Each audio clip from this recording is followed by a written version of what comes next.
Hello, welcome to Club Book with Maggie O'Farrell, the kickoff event in this spring's exciting Club Book lineup.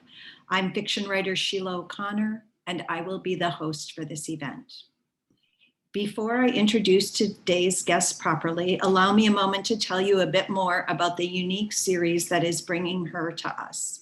Club Book is a program of MELSA, the Metropolitan Library Service Agency, made possible through Minnesota Arts and Cultural Heritage Fund and coordinated by Library Strategies, part of the Friends of the St. Paul Public Library.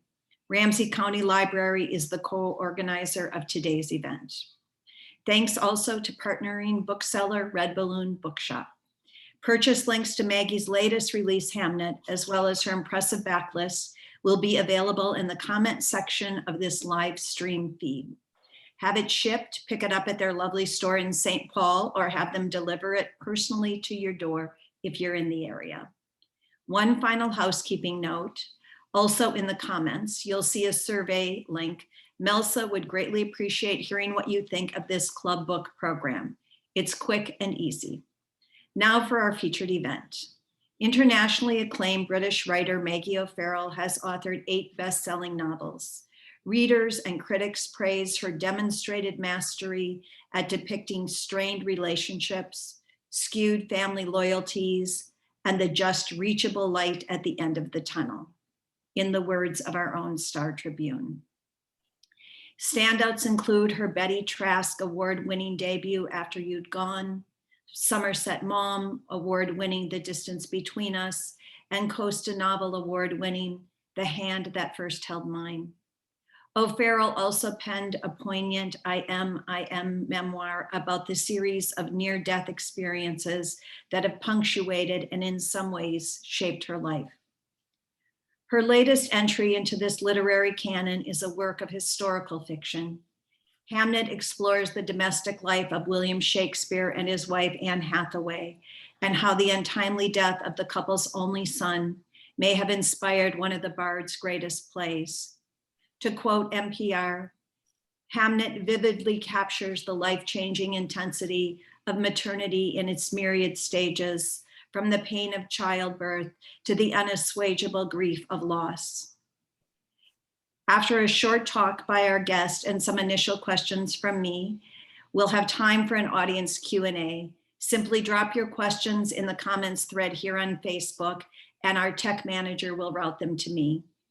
If you'd prefer to contribute a question a bit more anonymously, you can also send a private message to Club Book here on Facebook, or send an email to clubbookmin, that's clubbookmn, @gmail.com. So welcome, and welcome, Maggie. I'm so thrilled to be here in conversation with you. It's a just really an honor. And I wondered if you would begin by just sharing a passage of your beautiful book with us so that everyone in the audience can hear it and hear it in your voice. Sure. Well, thank you so much, Sheila. It was a very nice introduction, and it's so nice to be here. I know there might be some people listening who I was supposed to be doing this last year, but then, as we all know, COVID sometimes gets in the way. So I'm very pleased to be on the other side of that and here now. So I'm going to read a short passage from the beginning of the book, and this is where Hamnet, who is aged 11, he's rushing about the house where he lives, looking for someone to help him because his twin sister Judith has been taken unwell, and he's just come across his grandfather. The room is filled with gloom, coverings pulled over most of the windows. His grandfather is standing with his back towards him in a crouched position, fumbling with something: papers, a cloth bag, counters of some sort. There is a pitcher on the table and a cup. His grandfather's hand meanders through these objects, his head bent, his breath coming in wheezing bursts. Hamlet gives a polite cough. His grandfather wheels around, his face wild, furious, his arms flailing through the air as if warding off an assailant. "Who's there?" he cries. "It's me, Hamnet." His grandfather sits down with a thud. "You scared the wits out of me, boy," he cries. "Whatever do you mean, creeping about like that?" "I'm sorry," Hamlet says. "I was calling and calling, but no one answered. Judith is unwell and they've gone out." His grandfather speaks over him with a curt flick of his wrist. "What do you want with all those women anyway?"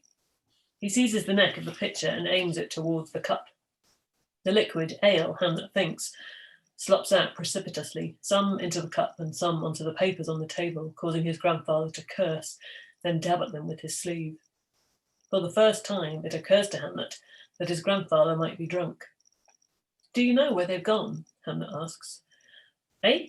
his grandfather says, still mopping his papers. His anger at their spoiling seems to unsheath itself and stretch out from him like a rapier.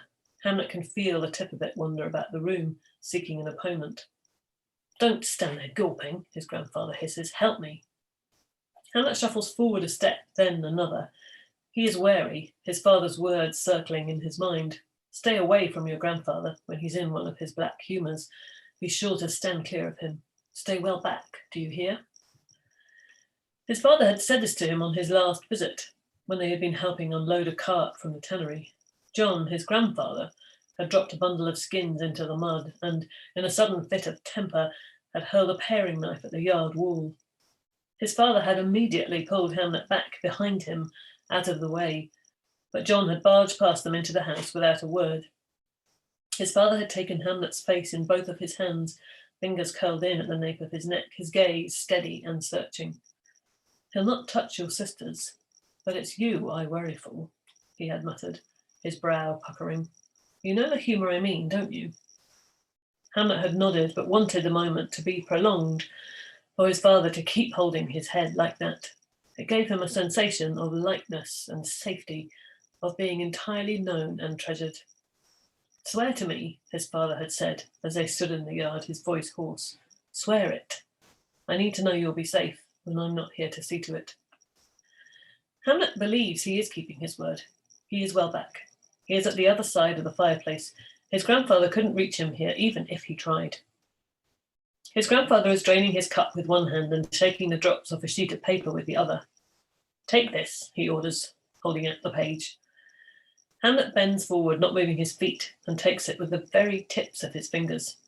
His grandfather's eyes are slitted, watchful. His tongue pokes out the side of his mouth. He sits in his chair, hunched, an old, sad toad on a stone. "And this." His grandfather holds out another paper. Hamlet bends forward in the same way, keeping the necessary distance. He thinks of his father, how he would be proud of him, how he would be pleased. But quick as a fox, his grandfather makes a lunge. Everything happens so fast that afterwards Hamlet won't be sure in what sequence it all occurred. The page swings to the floor between them. His grandfather's hand seizes him by the wrist, then the elbow, hauling him forwards into the gap, the necessary space his father had told him to observe. And then his other hand, which still holds the cup, is coming up fast. Hamlet is aware of streaks in his vision, red, orange, the colours of fire streaming in from the corner of his eye, before he feels the pain. It is a sharp, clubbed, jabbing pain. The rim of the cup has struck him just below the eyebrow. "That'll teach you," his grandfather is saying in a calm voice, "to creep up on people. Thank you." Oh my God.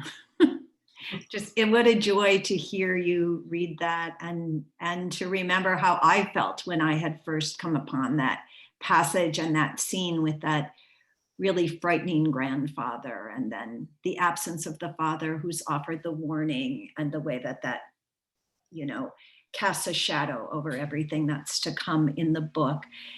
So as a way of beginning, and we have so much to talk about, I wonder if you could talk a bit about when and how this novel began for you and what called you to this subject. Well, I don't know how it is for you, Sheila, but I sometimes find it hard to put my finger on when books begin or how they begin or where they begin. It often is something like Hamlet, which creeps up on you, I think. Mm-hmm. But I can remember there were two very clear moments for me in the inception of this book. And one was it's funny, I was looking back in one of my notebooks recently and I found an entry. This is my kind of ideas notebook. I don't know if you have one of these here, but I just scribbled down ideas or titles or images or anything. I just rub them down. And I had written in 2014 a novel about Shakespeare's son, Hamnet. And at some later date, I'd gone back to it and I put square brackets around it, obviously thinking that's an idea I should have done too. But actually, it's something that really stopped me writing it. Well, there were several things that stopped me writing it, actually. One of the thoughts was, who writes a novel about Shakespeare? That sounds like an insanity. but also I have a kind of odd superstition, or I did have an odd superstition, that about my own children. I have a son and two daughters, as the Shakespeares did, although they're actually in a slightly different order. My son is the eldest. And I found that I couldn't write the book until my own son was past the age of 11. It just, not that obviously there's not a huge risk of my son contracting the Black Death, but you never know, you can't be too careful. And I knew that if I was to write it, I would be, I was going to have to put myself in the mind frame or inside the skin of a woman who is forced to sit at her son's bedside and watch him die. We can be pretty sure that that's what his mother would have had to do. And I just knew that I couldn't do that until my son was safely past that age. He's now a 6 foot 18-year-old, so luckily he didn't get struck down. So there was that, and I think that put me off. I actually wrote, I've written 3 books instead of writing Hamlet.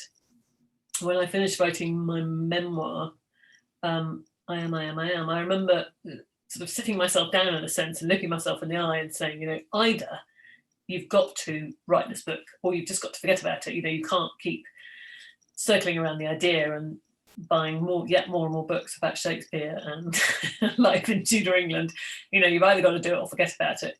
But actually, I think, in some ways, I think the book has an earlier inception as well. It has an earlier seed, because I studied the play Hamlet for my Scottish Highers when I was 16, going on 17. And I really fell for the play in a big way. I think Hamlet as a character does appeal to a certain type of adolescent, which I certainly was, someone slightly gloomy, wears a lot of black. And I think, he felt like someone related to me. I really, really loved the play. I absolutely loved every second of it, every line of it. I loved the conundrums that Hamlet goes through. And, he's clearly an adolescent, I think. Looking at it now as a much older woman and as a parent, he seems to me, there's an awful lot of scholarly debate about how old is Hamlet. Is he could, people have kind of aged him from the age of about 14 to 30. He's a student, we know that, but it's a bit elastic. There's a lot of debate about it. But to me, he's very clearly about 15.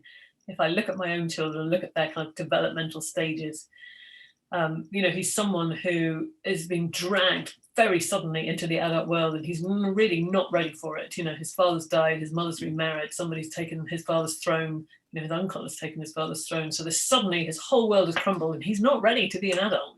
He's indecisive, he's frozen. Anyway, so I do remember I studied and had a really brilliant English teacher at high school. He was incredible. He's one of those teachers who really changed the way he saw the world and literature and what words were capable of. So I was incredibly lucky to be taught by him.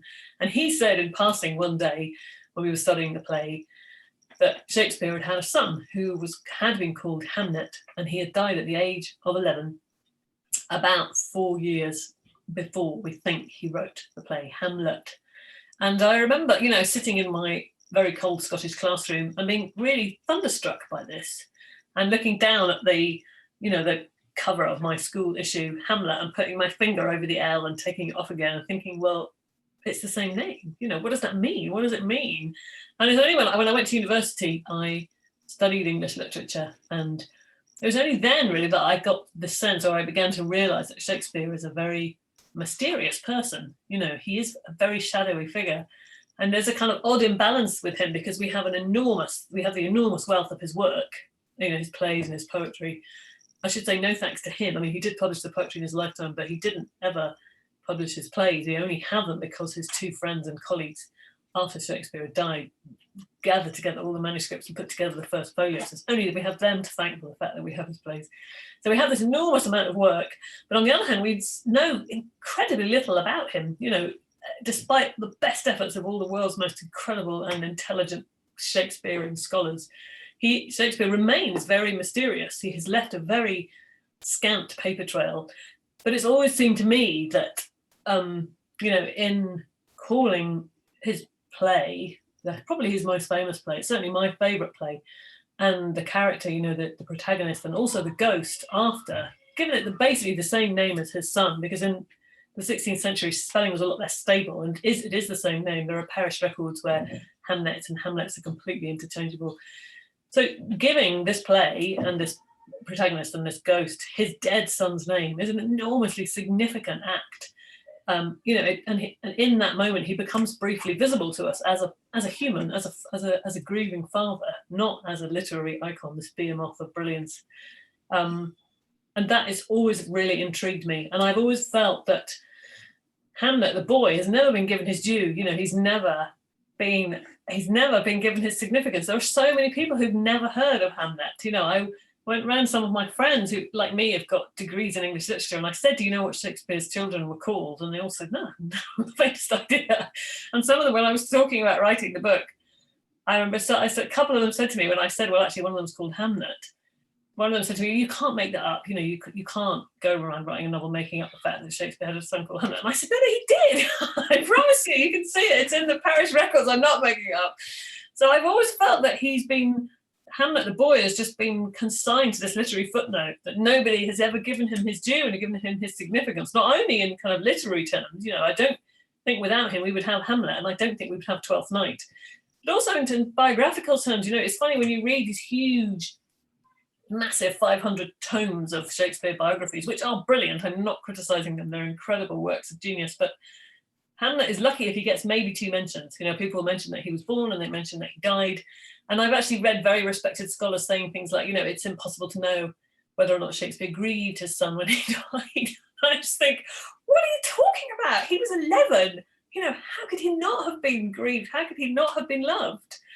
And the idea that, you know, often Hamlet's death is wrapped up in statistics about child mortality in Elizabethan England, almost as if the sort of unspoken implication is that it wasn't really that big of a deal that he died because, you know, 1 in 5 children unfortunately didn't make it past infancy. But, you know, I've always refused to believe that at any point in history, anywhere in the world, it's anything less than catastrophic if you lose a child. Mm-hmm. You know, no matter how common it is, no matter what age that child is, it's always, you know, must skewer you through the absolute innards. So that's an incredibly long answer to your question. Yeah. Well, I was thinking, you know, I think it's difficult for people to believe that so many books begin with what we don't know, not what we do know. You know, that we're drawn into writing a novel by something we can't answer, something we'll never be able to have a definitive answer on, something we don't understand, something that pulls us forward that we're trying to make sense of. Like, he had lost this child, in what way did that, you know, shape the famous play? And I wondered if you could just talk a bit about sort of the pleasures of entering a deep mystery when you're writing a novel, this novel in particular, maybe the space of what's this space that not knowing grants you. Well, I've always been slightly, I've never felt that very kind of basic tenet of creative writing is that you write what you know. I've never felt that really relates to anything I write. I don't know about you, Sheila, but you know, I've always thought, well, actually, I don't really write what I know. I wouldn't want to write what I know because it would be a bit boring. I mean, it'd be boring for me, actually. Probably it would be boring, and I think if it's boring for me, it's probably boring for other people to read it. Because in a sense, you know, I've always felt that my life is, you know, my life is a sort of alternative existence. You know, my writing is an alternative existence to my actual life. And, you know, I would hate to repeat or recycle stuff that's happened to me in a novel. I mean, I know that some people do it and they do it brilliantly, and I'm not at all criticizing that kind of writing. But for me, I've always found the most interesting thing or the most stimulating thing to write about is what you don't, like you're saying, what you don't know. You know, in a sense, I think I write what I don't know, because I write in a sense that writing a novel sometimes is an act of trying to reach an understanding about something. And certainly that was the case with Hamnet and with other books that I wrote. I wrote a book called The Vanishing Act of Esme Lennox a long time ago, which was about young women who were incarcerated often for life in institutions in Britain and Ireland. And that I couldn't understand that. I thought, well, how did this happen? How did these people get forgotten about? How did families just, you know, lock their daughters away? So in a sense, writing the novel was a sort of groping towards an understanding for me. And but I think in this with Hamlet, I think my override, the sort of engine behind the book for me was to give this boy a voice and a presence, because I feel he's been, you know, like I said, he's been forgotten about, he's been overlooked for so long. And I wanted to ask people, in a sense, or ask readers to, forget everything they think they know about Shakespeare and open themselves up to looking at him as a human being and looking, obviously there's a very strong reason why, very valid reasons why biographies and other novels and other films or whatever about Shakespeare have focused on his life in London. Obviously I do realise that's where the stories are. That's where he created and wrote and put on his plays. But in a sense, it's always seemed to me that the biggest or the greatest drama of his life has happened off stage, and that's with the death of his son in Stratford. So in a way, I wanted to breathe life into this very short life of Hamlet, and to put him center stage and say, this child was important, he was significant, he was loved, he was grieved.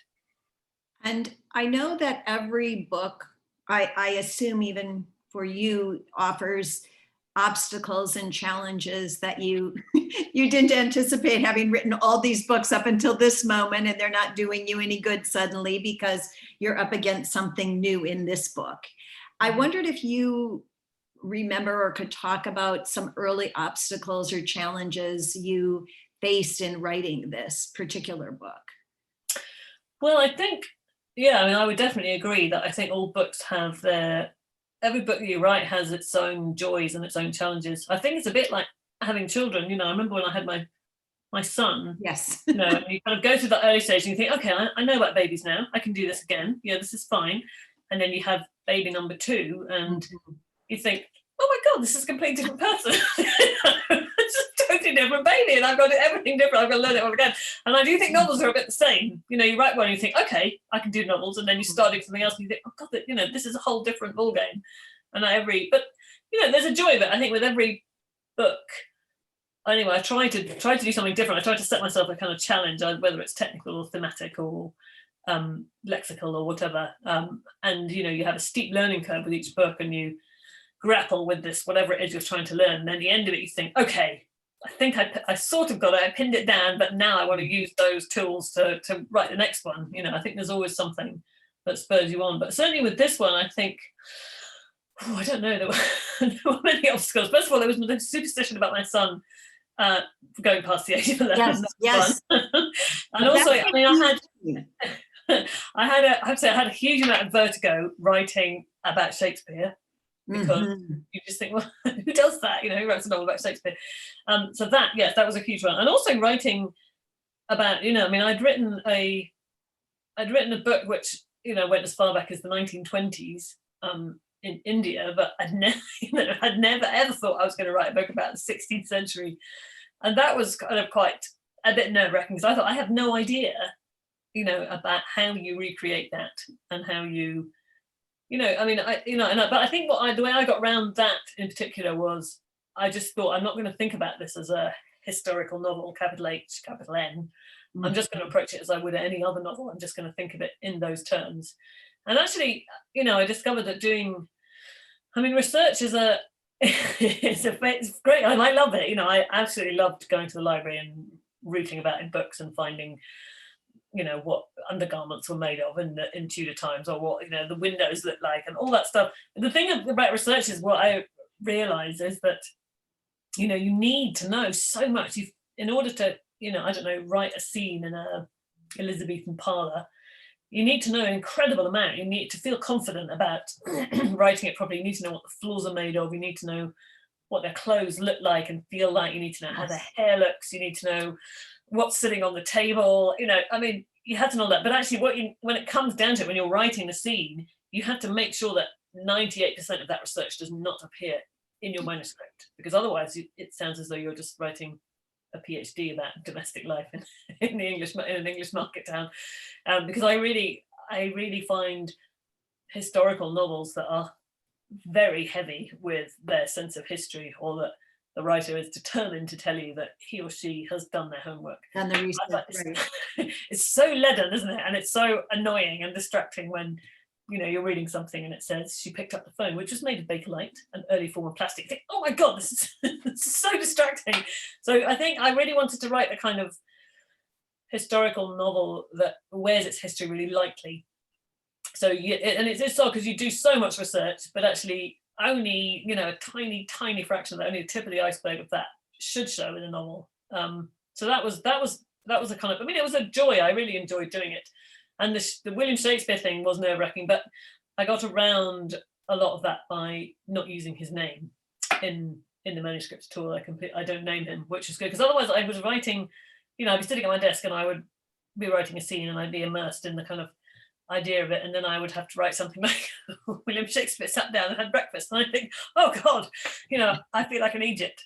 So I kind of got around that just by thinking, I'm just not going to name him at all, because it was distracting for me, and I thought, well, if I'm distracted by it, my readers are going to be distracted by it. And because in a sense I wanted people not to think of him as William Shakespeare, the icon, but I wanted to think of him as the person before he was William Shakespeare, in a sense.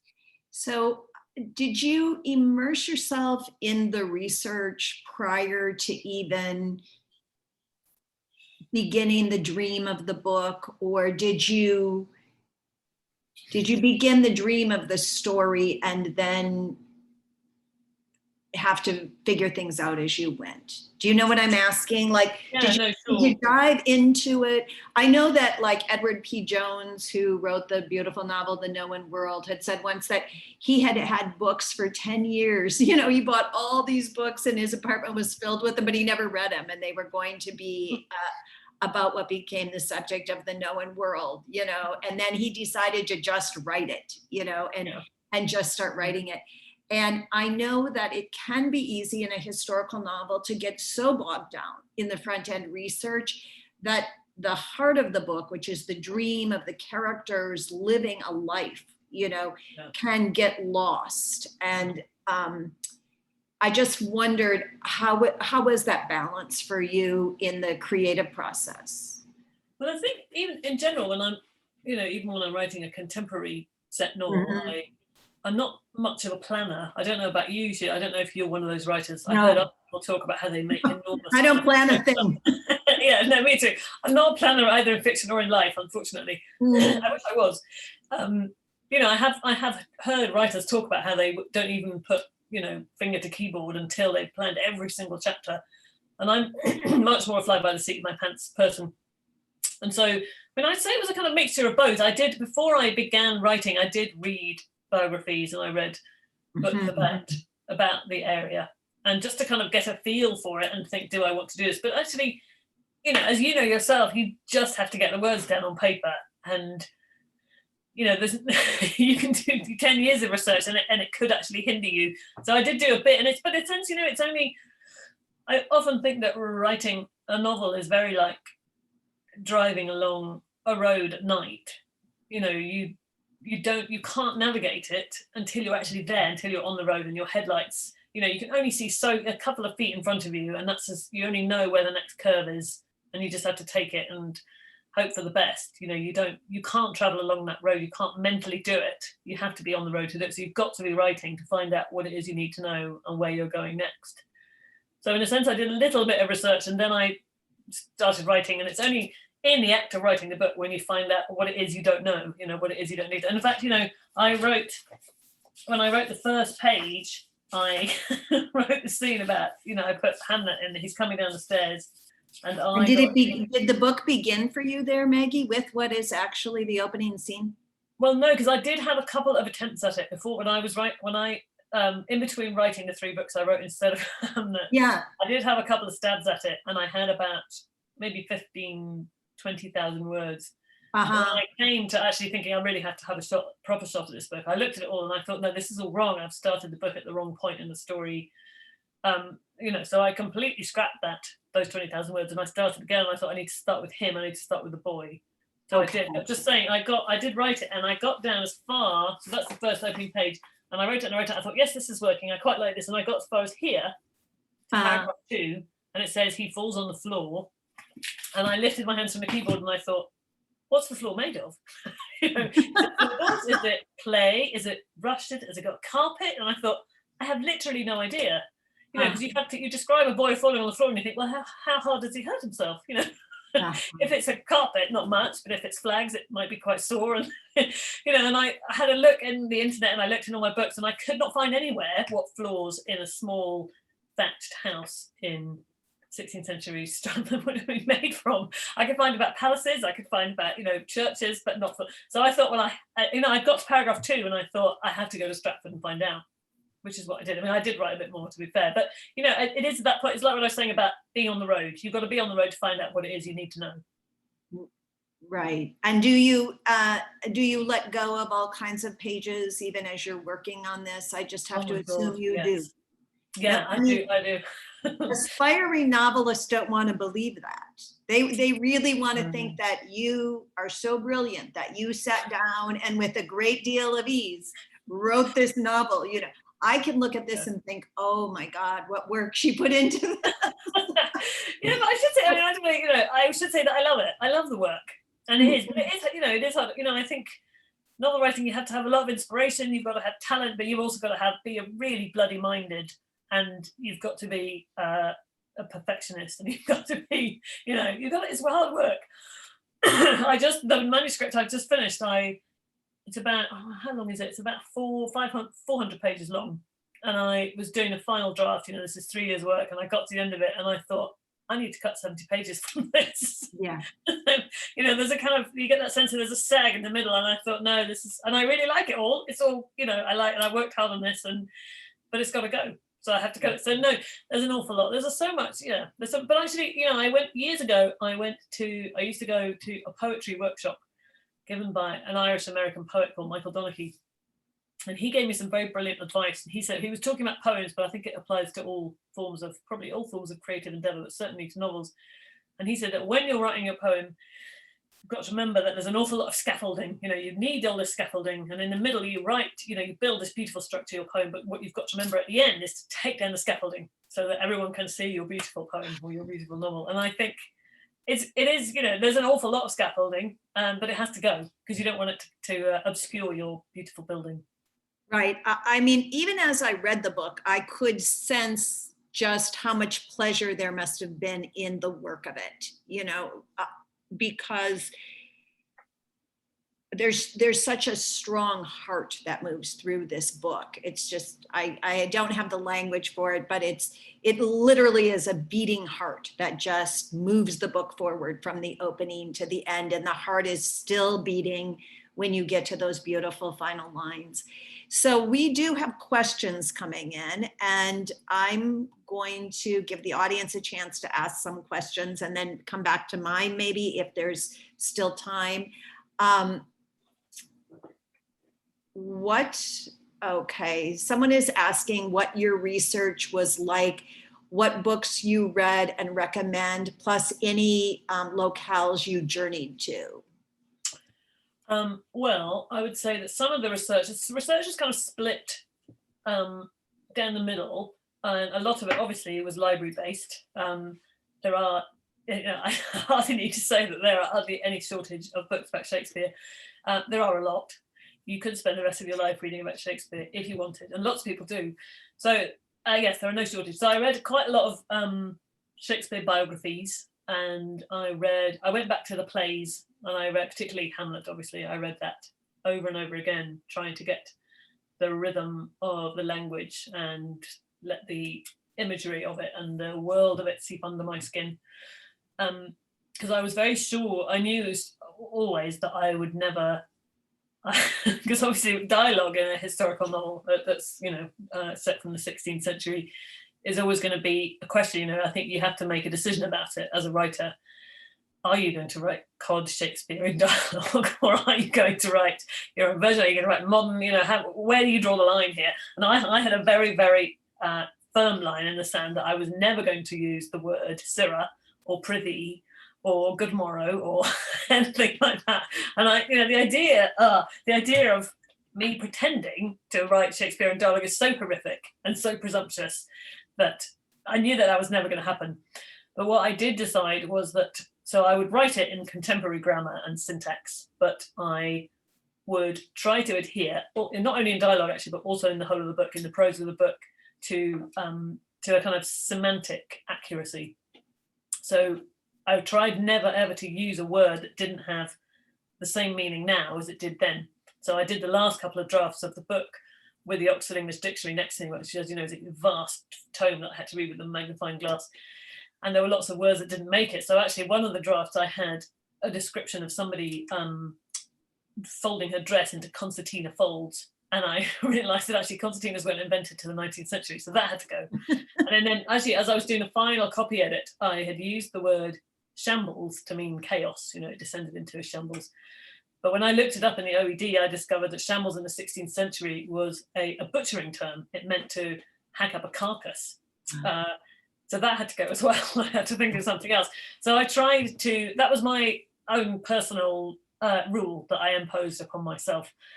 So yeah, so there was an awful, I read a lot of biographies, lots of plays, and I did read the OED slightly obsessively. And but some of it was a kind of physical research. So particularly for the character of Agnes, in order for that, I found that I needed to do a bit of kind of physical research, in the sense I wanted to get my hands dirty. I think this, obviously you can learn a huge amount from libraries and books, and I would never dispute that. But there was something about that character in particular that I found that I needed to actually do something that she had done, just to try and understand it. The idea of the line between my life as a woman as a mother, or in the 21st century, and her life in the 16th century is so enormous, and it's a kind of huge cavern between my life and her life. So I did do things. I made bread from a Tudor recipe. I planted my own Elizabethan herb medicinal garden. And I'm not a very particularly good gardener, but I wanted to get the seeds, and I planted them in soil, and I nurtured them, and I watered them, and I was upset when they died, and I was pleased when they flourished. And I went on a course to learn how to make them into medicines. Because I think there's only, you could read in the book, they used comfrey for sore joints, and you think, okay, that's interesting, and you can write comfrey/sore joints in your notebook. But actually, until you've got the comfrey leaves that you've grown yourself, and you've mashed them up, and you've made them into a poultice, and you've looked at and you've worked it out, and you've tried them on your own skin, you don't really understand it. You don't really know what it's like to do that, and you can't write about it properly until you've actually literally got your hands dirty. The most fun thing I did actually was I went to the Scottish borders, where I met a falconer, and I learned to fly a kestrel. And that's actually the most fun thing I've ever done in the name of work. But you need to, because actually I had already written the scene where Agnes flies her kestrel, and I had described it that she was holding out her falconer's glove, and I described a kestrel landing with a thud on her glove. But when I learned to fly the kestrel, I realized pretty fast that kestrels are about the weight of a tiny kitten. They're so light, and they're so stealthy, and they land without you even realizing it. There was one point where I was holding my glove out, and I was looking the other way, and then I turned around, and there it was. It landed without me noticing. They are so stealthy, and they fly absolutely soundlessly, which of course is why they're such good predators. So so that's why I needed to do it. So there was a lot of physical research as well.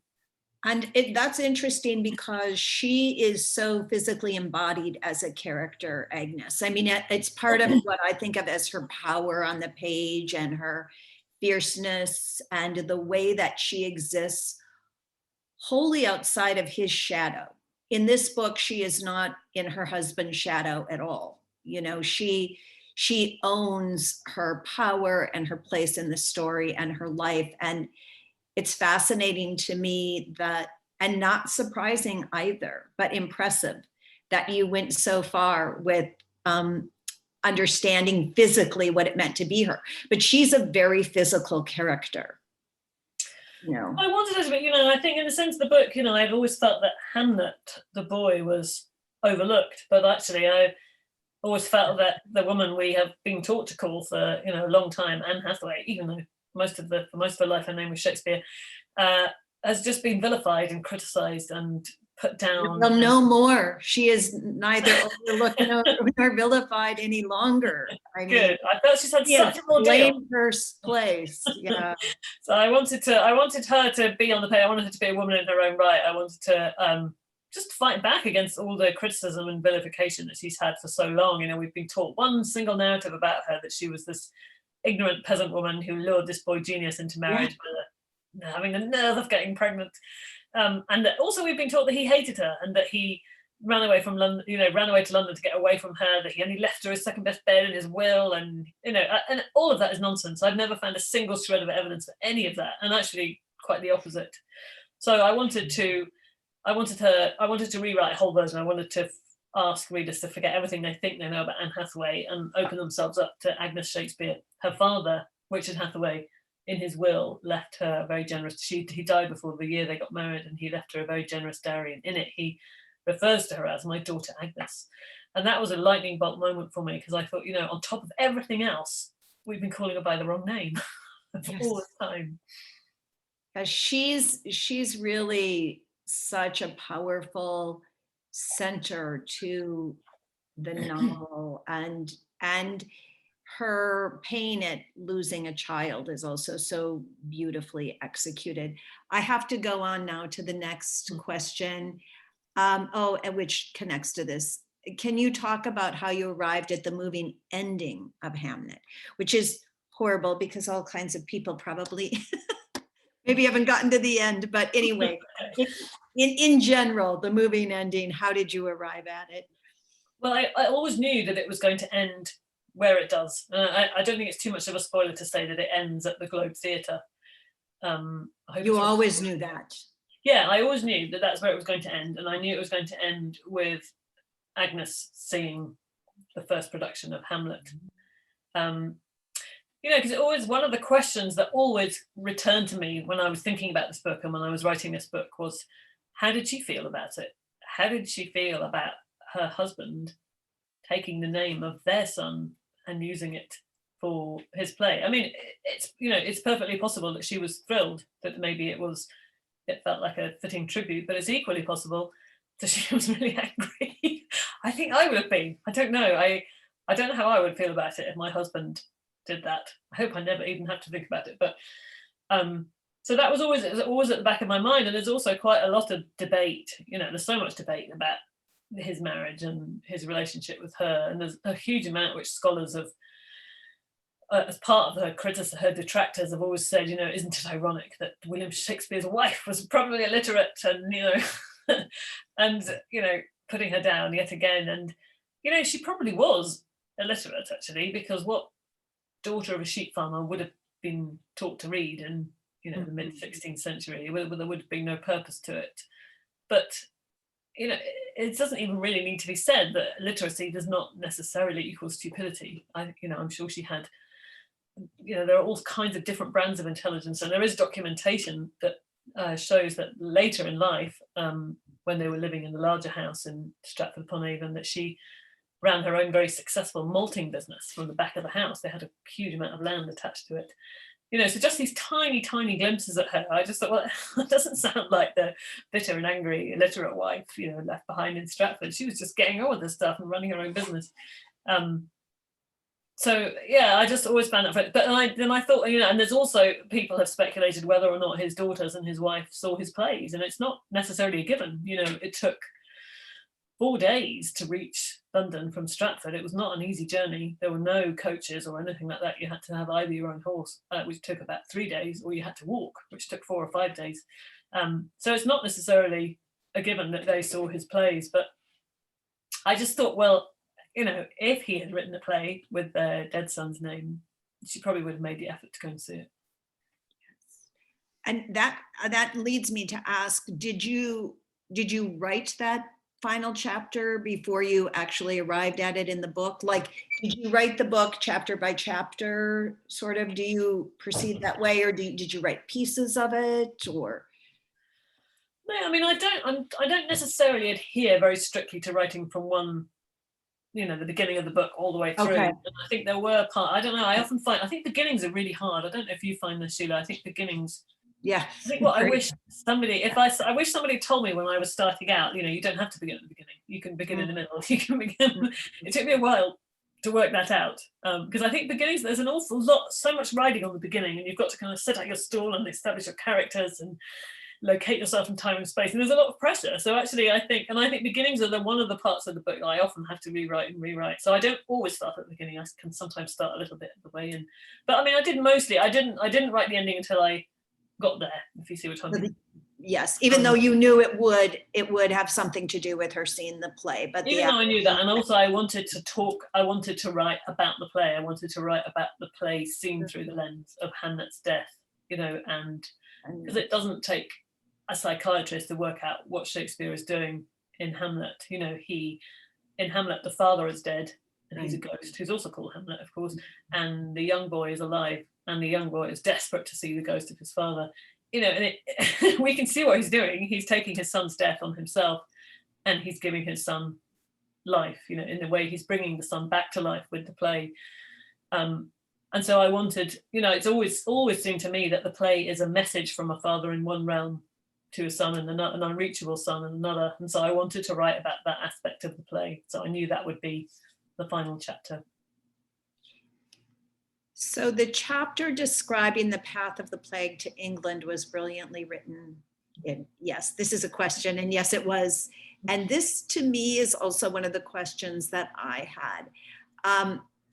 What do you think of, well, this says, how did you develop that section? But also, what do you now think of all the work you did around the plague in this book, post, you know, not post-COVID, but you wrote this before the pandemic, you know, and it does have to do with a pandemic. And I also wondered if you would perceive it any differently now, having actually been in one.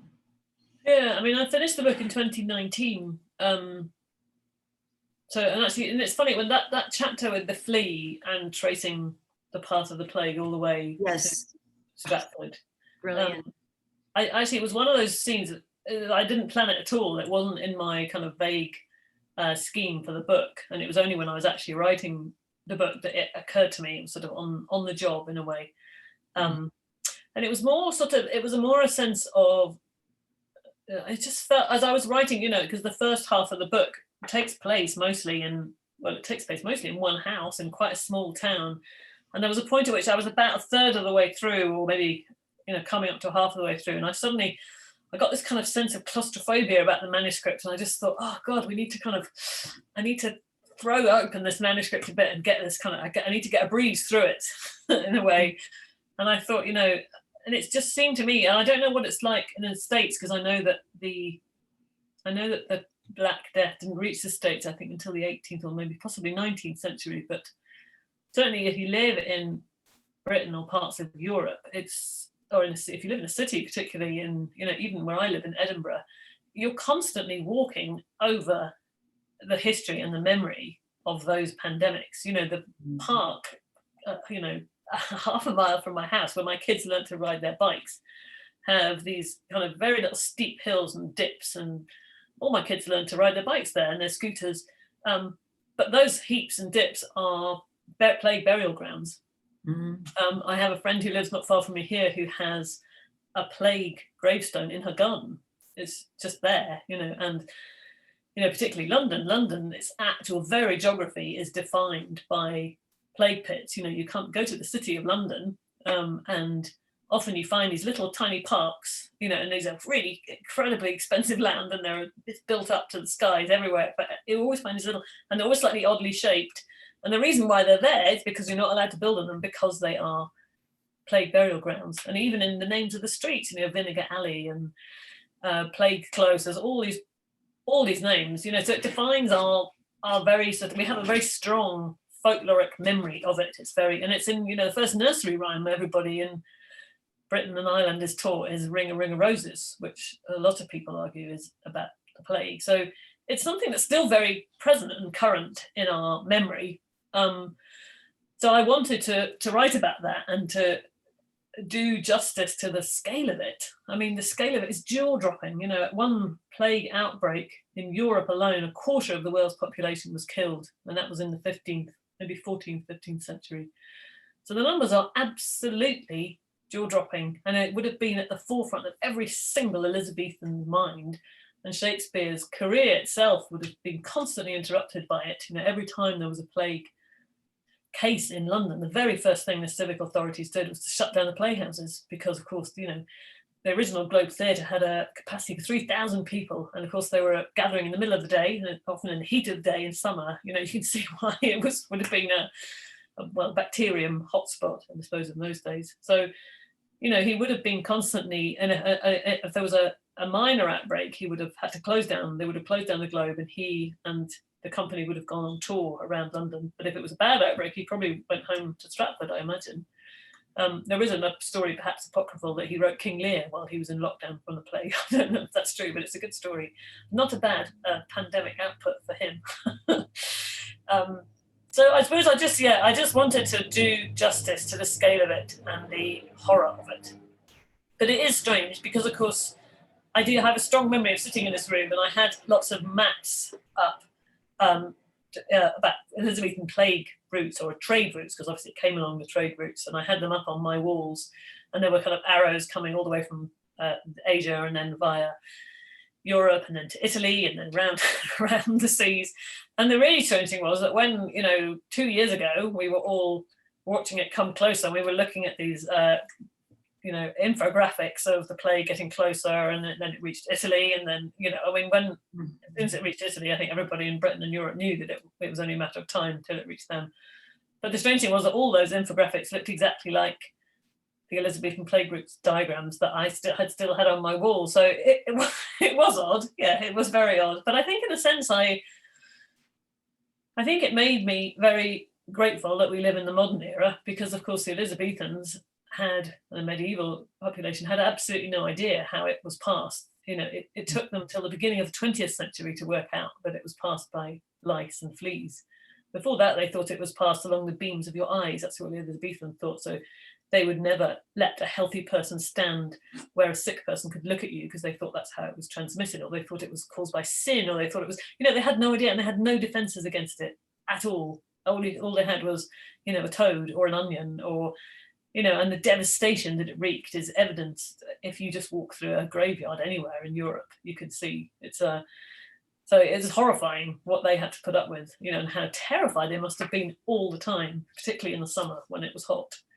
And then everybody knew what would happen. Your house, if you had a plague case in your house, there would be a watchman stationed outside your door for 40 days, and often they closed down complete towns, and it was terrifying with very good reason.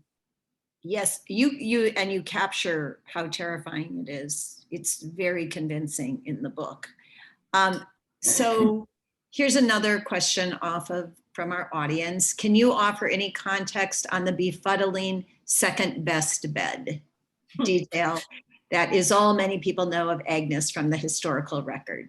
Yes, now this is of course a very a detail much beloved of Agnes's or Anne's detractors. But what they never mention are two things, actually, is that it is an interlineation, which means that it's squeezed in between two other lines in his will. And the will itself is a very dry document. A lot of people have said, oh, it's so significant, he doesn't show his wife any affection in his will. But actually, he doesn't show anyone any affection in his will. You would never think that this document is written by the man who wrote probably the greatest lines about love in all its many forms. I mean, to be fair to him, he was dying, probably of typhoid, which is a particularly unpleasant death. But he has a number of behests, but they're all very brief. He leaves his clothes to his sister's husband.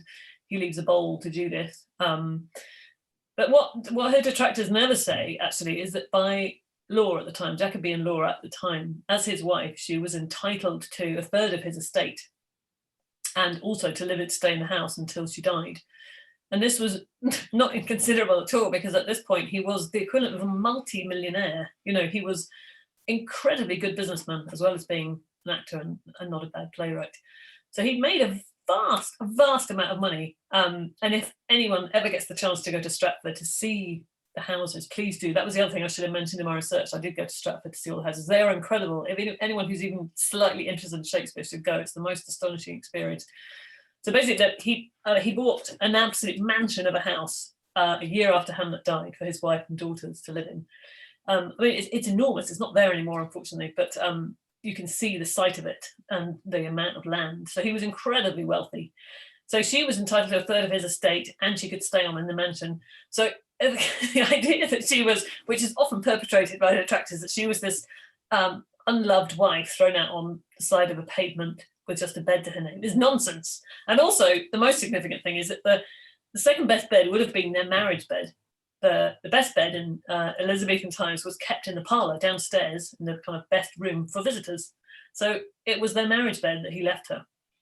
So yes, that was it. There's a fantastic sonnet written by a poet called Carol Ann Duffy, which is called Mrs. Shakespeare, and she very beautifully and much more adroitly than me deals with that myth. So if anyone wants to look that up, they should. So I have a question. Do you have any advice for writers that you share? I'm sure you're asked this all the time. I don't know if I think what I would say is don't overthink it and don't worry too much and don't worry about beginnings. Just get the words down on paper. Don't reread and go back and reread your work and critique it for quite a long time until you've got about 15,000 words. If you're going to write a novel, that is obviously. I think there's so much comfort to be had in word count, and even just a nice thick stack of pages. Even if you end up cutting 80% of it, which I often do, there's always going to be something good in it. But just get the words down on paper. Don't think I can't start because I haven't got everything. I haven't done all my research. Just start anyway. Just launch out and do it, and then just get as many words as you can, and then go back and look at it. This is exactly what I say to my novelists.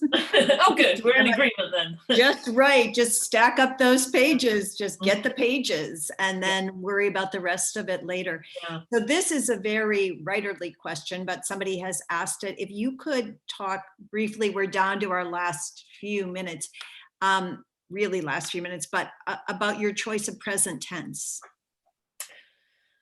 Yeah, I mean, it's funny. I always think those kind of decisions I usually leave up to the kind of unconscious, instinctive part of my brain. You know, I think with any piece of writing, there's always a lot of decisions that you have to make. You have to think carefully about them and very consciously go through the pros and cons.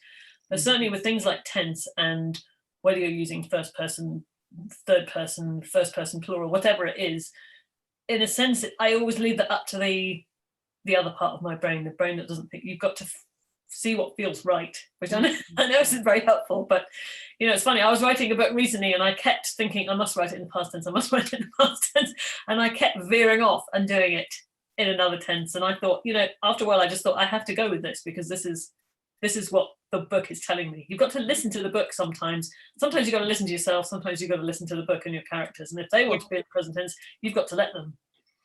I was thinking it's an ear question. It's a sound question because the sound of the prose is driving so much of the opening of this book. And then of course the entire book, you know, and it had to have been the sound of present tense that you heard when the language was coming to you. But did you say just now that you did try it in other tenses? Or not this one actually, but other books I have had that experience where I will have, and suddenly it's often when I'm looking back at a manuscript, I think, hang on a second, I've just changed tense in this paragraph, or I've changed personal, and sometimes you have to listen to it. Yeah, I mean, I suppose it's I think we're just saying the same thing. You're saying ear, and I'm saying the unconscious part of my brain or instinct or something, but I think it's the same thing. I never used to be one of those writers who read things aloud. I didn't do that. I wrote a children's book a couple of years ago, and I did read that aloud to myself, and I thought, God, this is really interesting, because you listen to it and you hear it. So I have actually started doing that. I did read aloud my 400-page novel.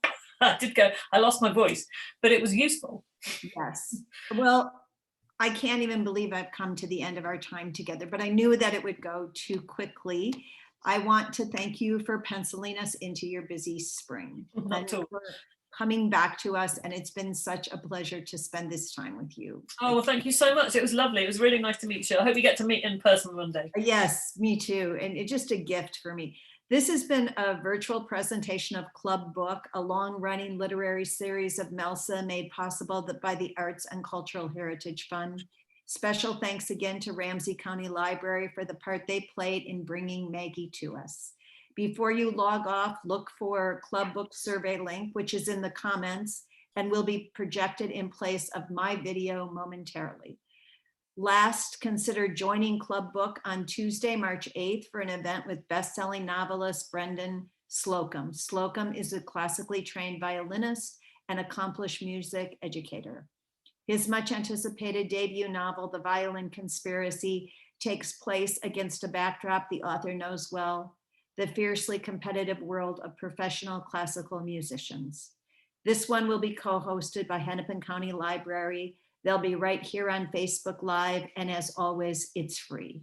Have a great day, everyone. And thank you again for joining us.